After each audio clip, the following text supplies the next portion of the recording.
All right, hello and welcome to part one of flooding in rivers. So in this two-part lecture series, we're going to be talking about how water is moving around from precipitation to the ocean. And along the way, we're going to examine how that water reroutes into river systems, what the associated erosion hazards are in the river, as well as flooding hazards. And what I'd like us to think about as you're listening to this lecture is how do those hazards change along the water route? So before you really dive into this lecture, I'd like you to spend 2 minutes drawing a conceptual diagram of water pathways. Start with precipitation, end with ocean basins, and think about how does water travel between those two? Is it a straight line? Are there places where the water might be stored or diverted for a little bit before making its way down to those basins? As you do that, annotate on that diagram how you think hazards in the form of flooding and erosion are changing along that diagram.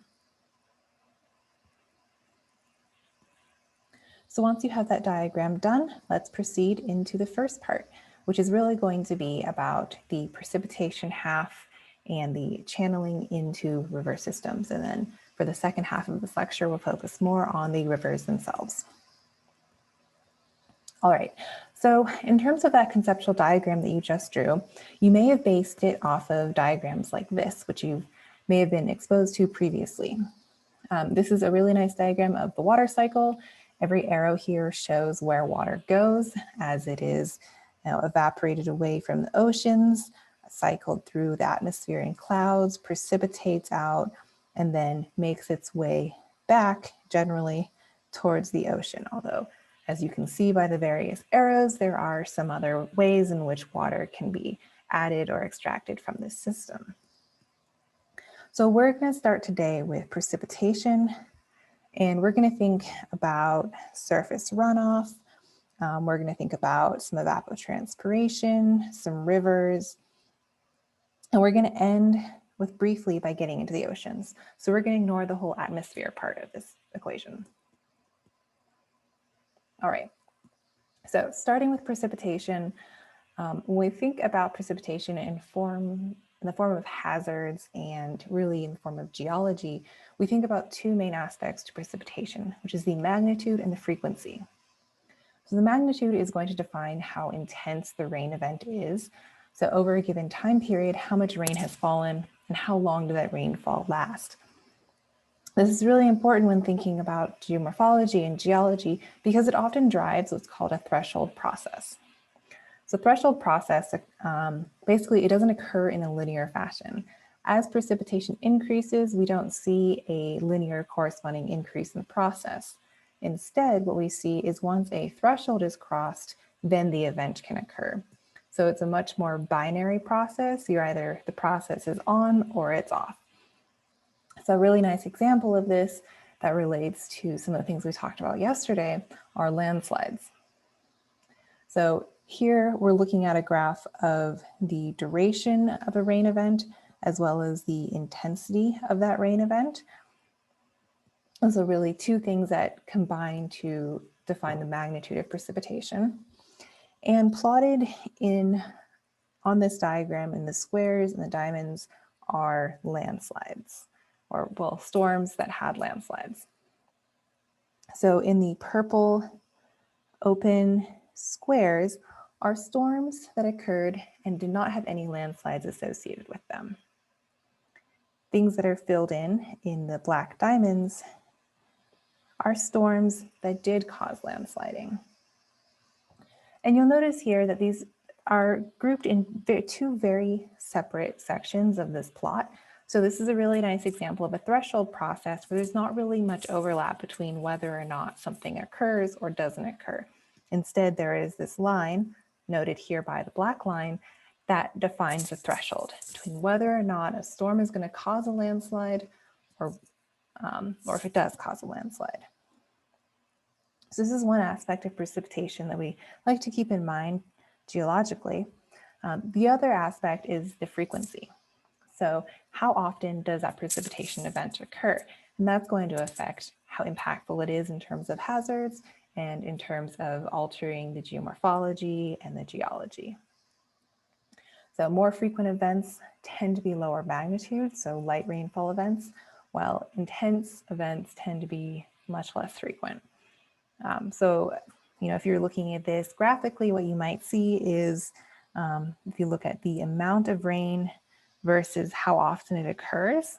So the return period is just saying, after how many years do we expect to see this amount of rain? And in this example from South Africa, what you see is that things that have a fairly low return period, so they occur, 100 times a year in this instance, tend to have a low rainfall amount. Whereas things that occur, maybe once every 50 years have a very high rainfall amount. So this leads to the precipitation effectiveness, which is that balance between the frequency and the magnitude, right? So things, as we saw in this last plot, things that are frequent, like something that occurs every 0.01 years, tends to have a fairly low magnitude, so not that much rainfall. Versus things that have a high magnitude tend to occur very infrequently. And so this balance plays into the effectiveness of precipitation in terms of doing any geomorphic work, doing any erosion. So if we were to kind of look at the magnitude of an event versus the frequency of its occurrence, something that is a moderate magnitude and is very frequently occurs would be kind of what's a normal flow of water. And if you decrease from the magnitude there, you start to get into things that are drier than usual, so drought conditions, but they tend to be way less frequent. So the droughts decrease in their frequency, although they may increase in the potential impact, right, as you go from hazard into catastrophe. On the other end of this, as you increase the magnitude of the event, we also decrease that frequency, so we get into things like floods. As you increase the magnitude even more, you decrease the frequency, but you get into flood catastrophes instead of just normal floods. So this is called the magnitude frequency balance. It is not unique to precipitation. We see it in many different processes. Take a second and think of some examples yourself. A really timely example is illnesses. Most of us get a common cold, and it's a low magnitude event, but high frequency. So in terms of over our lifetime, that might be one of the more impactful illnesses that affects how we interact. We wash our hands because we don't want to get a common cold. On the other hand, things like pandemics, like we're in right now, are very high magnitude, but very, very low frequency. So over the course of our lifetimes, it may have a large effect on how we behave. But if you look at the generations before and after us, it may not have much effect on their lives. So that's sort of that balance between the magnitude and frequency. Earthquakes are another great example of this. Okay, so now that we kind of understand what controls the effectiveness of precipitation, let's think about where precipitation actually goes. So now we're diving into that schematic diagram that you're thinking about. So as precipitation is falling from our lovely gray storm clouds, it doesn't necessarily go directly to the ground. Instead, if there is any plant matter, it tends to get intercepted and evaporated and transpirated by those plants. We combine all of those terms to just say evapotranspiration, or ET. And in this process, rain that falls and makes it to the ground may be transpired up the roots of the plants and eventually make its way out through the leaves back into the atmosphere. You may have actual interception where the precipitation falls on a leaf. It sits on that leaf and gets evaporated back up into the atmosphere or absorbed into the stomata, depending on what time of year it is. So evapotranspiration is basically going to take this precipitation away from the geologic system or the geomorphic system. So in terms of what we're thinking about for water pathways and hazards, this is kind of an early stage where we're going to take some of that water out and we're going to just send it back into the atmosphere. But what happens to the water that doesn't get sent back? The water that makes it past the plants and lands on the ground. Then we get infiltration or surface flow. So we'll start out with infiltration. And in order to go through this, I'm going to define some terms that have to do with groundwater. So bear with me for a sec if this is familiar. If it's not, that's fine. A lot of these are fairly new terms, especially for geology. All right, so in this image on the left, what we're looking at is a diagram of kind of a cutaway into the ground surface. So we've got the Earth's surface in green, and then as we go down in depth, we're going through what would be soil and some regolith, and then at depth, some bedrock. And at depth, we eventually get to what is called the groundwater table, or the water table here.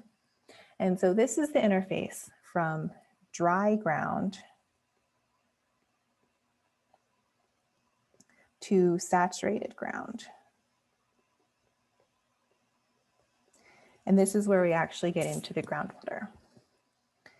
So the saturated ground, the groundwater, is often called the zone of saturation.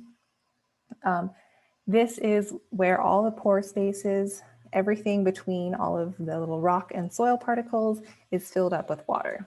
And it's where that subterranean groundwater is able to move around. And so in this case, it's flowing in a way that is paralleling the topography. So all of this water in the saturated zone is sort of trickling its way around all of the rocks there and eventually making its way in this leftward direction. The zone of saturation is going to fluctuate on an annual basis. So during the late summer, kind of the driest season, this groundwater table is going to be pretty low because there's really been no input from the surface to the groundwater. But during the rainy season or after snowmelt events, where there's a lot of water available on the surface, that water on the surface is going to trickle down through the ground and recharge the groundwater table. And so the table will actually rise in elevation. In some cases, like really wet areas like the Pacific Northwest, this water table may actually intersect with the surface. And so that's why you may, if you're familiar with kind of rainforest, Pacific Northwest areas, you may see a lot of water on the surface. That's because this groundwater table has temporarily risen up and intersected with the ground. Just above the water table is what's called the capillary fringe. And I like to think of this as like the area that is a bunch of test tubes. So if you have test tubes in chemistry, you've got the kind of meniscus that's curved up because the edge of the water within the tube is actually drawn through capillary action to the side of the test tube. And you can think that that's exactly what's going on in this capillary fringe. As the soil and rock particles are stacked there, they're leaving behind these little gaps between them that draw up water in that capillary action and create kind of what looks like the meniscus in your test tube. Above that capillary fringe is going to be the vadose zone. So that's in this picture what's mostly in the tan area. And this is the area that's just dry ground. So it's not saturated with water, but water periodically will pass through it to recharge the groundwater table. All right, so those are kind of the basics that I want us to understand about groundwater at the moment. And to keep in mind also that the groundwater flow direction and the kind of top of the water table will usually parallel the surface topography. So when we're thinking about precipitation, then things that are not intercepted via evapotranspiration has an option to infiltrate into the groundwater. So, if we're landing in between the trees here, we've managed to escape their leafy arms. This, bit of water would then infiltrate, make its way down through the vadose zone, and eventually to the groundwater table. At the groundwater table, it would then enter that flow of groundwater and move its way kind of down flow, which brings us to the next slide, which is how that groundwater then connects back to surface water. So if you can imagine go back. If you can imagine in this diagram, things that are, in this direction, you're going paralleling the topography going down slope, and eventually you're going to meet a low point where surface water has gathered. And in this diagram, that's the case of a stream. So there's kind of two scenarios here for how groundwater can interact with surface water. When we have high water tables, so for instance, during the rainy season or after snowmelt, that water table here may actually be at a higher level than the stream itself. So that means there is more water in the groundwater than there is in the surface water. So that's going to create a recharge system for the river. So all that groundwater is going to start to move into the river itself. And you may have noticed this if you've been out on a river in the summer and the water is fairly warm because it's been getting warmed up by the sun, and you suddenly move into an area with cold water. That may be because the cold groundwater, which is not getting heated up by the sun, is coming in and infiltrating that surface water. However, since we're talking about summer months, you're more likely to experience the opposite effect, where during dry months, the groundwater table is actually lower than the surface water. So now the groundwater has lowered by a few meters, and now the stream is above it. And so the stream water is actually going to leave the stream and it's going to go back into groundwater. So in this case, we have recharge of groundwater. And then the top case, we had recharge of surface water. All right, so this is probably going to be spring, and this will be late summer on the bottom. Okay, so that was sort of the half where precipitation not intercepted by evapotranspiration could go into the groundwater and through the groundwater make its way back to surface water. However, we have many instances where rainfall doesn't go into the groundwater first, where it actually goes directly into surface water. And one instance of this is something I alluded to earlier, which is when all of the ground is saturated. And so there is no more room for water to infiltrate. All of the spaces between the rocks are filled up with water. There's nowhere for it to go except to run off the surface. So this is going to be really common in areas with a lot of rainfall or areas that have been plowed. And it's common also after snowmelt. And evidence of this that you might see on the surface are examples from these two pictures where you have a lot of standing water on the surface of the earth and it's not really channelized. So what I mean by that is that there's no defined banks that it's flowing in. So this lower left is a really nice example, the lower right. The left picture is less so because the plowed areas kind of give the appearance of banks. But here you basically see, all of this silvery area where water is, and it's just accumulating on the surface. There's nothing to really control where it's flowing to, but it's eventually kind of making its way into something that is channelized. And so this is the process by which we start to see stream networks on the earth. So we'll have these zones with surface flow that is not channelized, that is just flowing over in kind of a diffuse path. However, eventually all of that water starts to meet and form an eroded area that becomes a stream. So we go from sheet wash, which is the same thing as what we were looking at in the last slide. So this really kind of diffuse flow of water over the entire surface. However, that starts to channelize, and these channels can be pretty small at first. So in this image, those are, centimeters across. They're nothing really dramatic, but they start to channelize, and then those channels start to close up and meet and form even larger channels and rills, as you can see on the right here. And I think this is a really nice image in the top right, where you can see at the top how the channels are fairly narrow, and there's a lot more of them.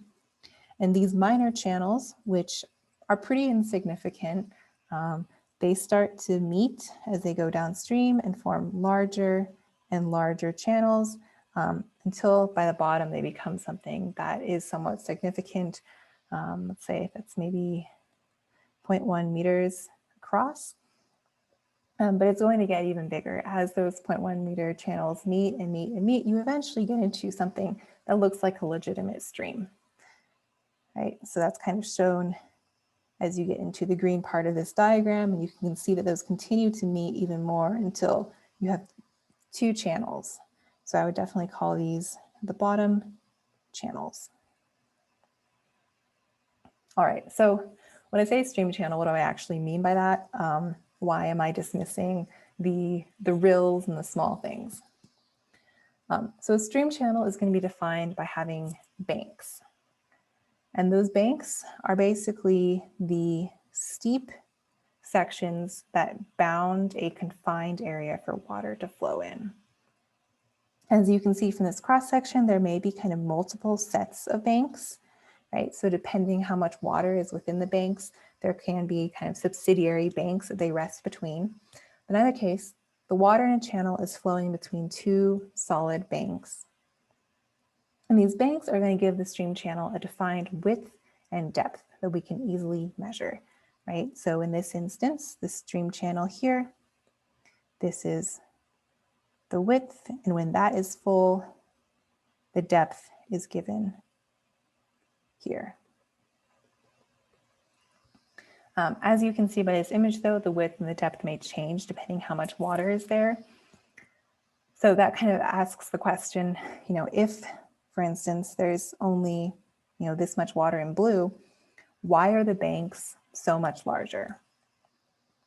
And this gets back to the magnitude frequency balance that we talked about earlier. These banks that are larger than the current conditions are reflecting a higher water condition that is at that perfect balance of magnitude and frequency where it has the most effect on the landscape. And we'll talk about what that balance actually is in part 2 of this lecture. So another thing to define is a flood. I think we all kind of intuitively may know what a flood is, but scientifically, we're going to define a flood as when the river overtops its banks. So a river may look really close to a flood stage when it's exactly at the banks, but it's not actually in flood until the water is out of the banks and now it's moving in an unconfined area.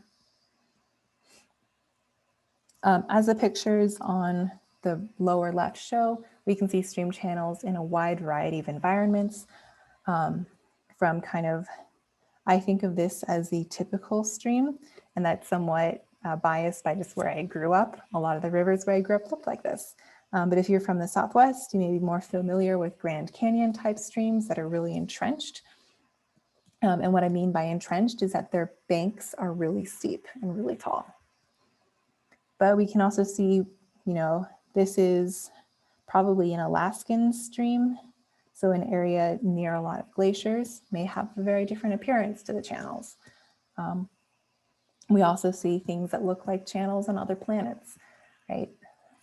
So channels are ubiquitous, but we're going to try and define them by this defined banks and knowing that they have a width and a depth to them. Another important consideration for stream channels are the flow velocity trends.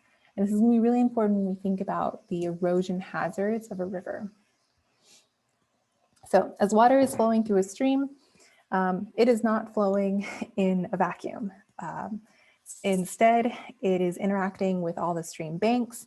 In this picture, the stream banks are fairly smooth, but you could have a large boulder in there.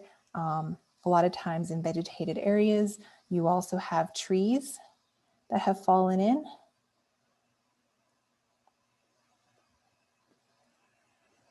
And these boulders, the trees, even these small sand particles mentioned here, they all exert some frictional drag on the water. So the water isn't able to keep a nice smooth flow. Instead, it's going to be introduced to some turbulence. And that turbulence and friction from banks, from other obstacles, is going to slow the flow of water. And so it's for this reason that we tend to see the slowest flow within a channel around the banks and around the bottom, as well as around any of these obstacles. And so the maximum velocity is actually going to be right in the center of the channel, where it's the furthest distance away from these frictional barriers. And so I also asked the question, what else could slow the stream velocity? And I kind of accidentally answered that for myself in terms of thinking about boulders and trees that have fallen in, but there are other things as well that could interrupt the flow of the stream. So just take a second and try and think of a couple of these. And as you're thinking of those, keep in mind that these are things that are going to disrupt the erosion potential. So velocity is going to be tied to erosion. The highest velocity is going to have the highest erosion potential.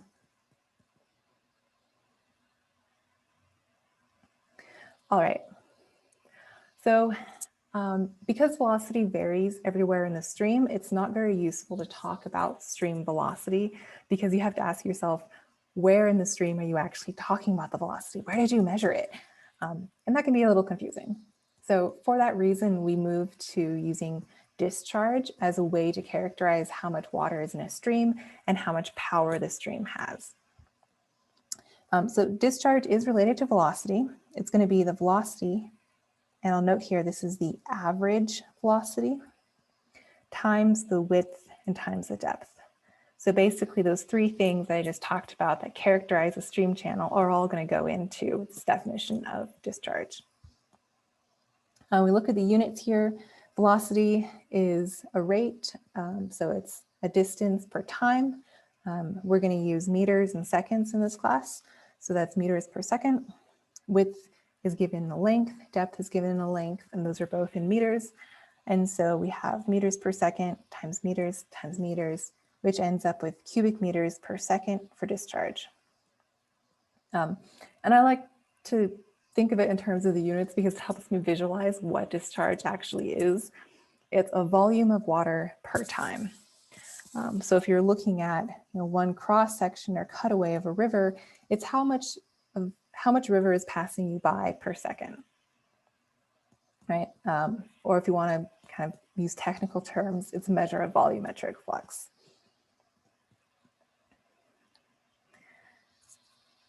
So when we try and relate discharge to erosion, we're not going to use just discharge. We're also going to multiply it by the river slope. So the slope is really going to define the gravitational pull. And we talked about this with landslides yesterday, right? The steeper the slope the landslide is on, the more likely it is to fail because more of gravitational pull is exerted on that mass. And it's going to be the similar thing with a river. The steeper the river is, the more gravity is pulling on that water. And so the more energy that water has. And that's going to result in more energy to do erosive work. So there's more erosion when we have higher discharge and higher slope. And since we know discharge is velocity, the width, and the depth, this also tells us that we're more likely to experience erosion when we have high velocity, high depth, and high width.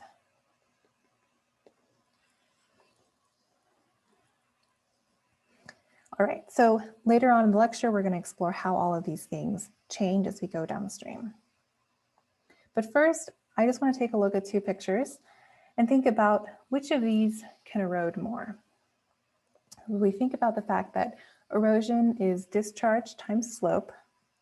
So the flux of mass or water times the gravitational potential. Which of these rivers can erode more?